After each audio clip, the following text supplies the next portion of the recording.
Yun, luto naman tayo ng pato. May nakita akong pato sa supermarket kaya binili ko. Yan.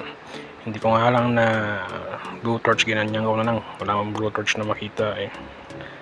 Ginanyan ko lang para malis yung ibang ibang balahibo. Gagawin natin pato, two ways. Yun nga, napuyan ko na yung mga natirang balahibo. Yan. Hiniwa ko na, nalis ko yung pitcho, tapos pinito ko, tapos tinadtad na natin yung pagkaprito ng mga pitcho at gagawin natin kilawin. Two ways nga, di ba? Kilawin tsaka adobo. At nagtadtad na rin ako ng paglagay natin sa kilawin. Yan, sibuyas muna. Tadtagin natin na may sibuyas, kahit malalaking ganyan, ayos yan. Tapos magbalat tayo ng luya. Yan.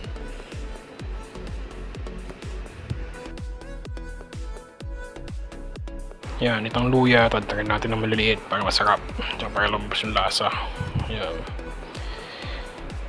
Yun. Tapos nung sinunod ko naman na yung pitcho na ng ng pato. Ng bibe.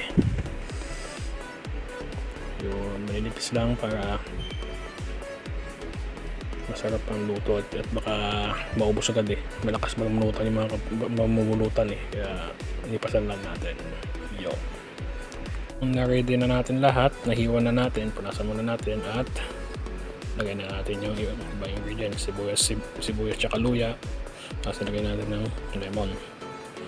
Ubusin natin yung isang lemon para masarap. Sunod naman natin yung asin at tsaka suka pa ulit. Yan, para mas masarap pag masim-masim. Tapos lagyan natin ng konting dalawang sili lang. At hindi na ako masyadong sisilat, mahirap na, masangit-sapit.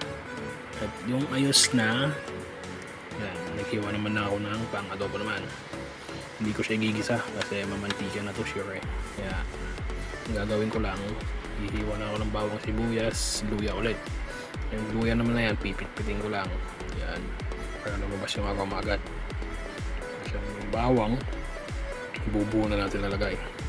Tapos lagyan na natin lahat sa pato. Tapos isalang na natin.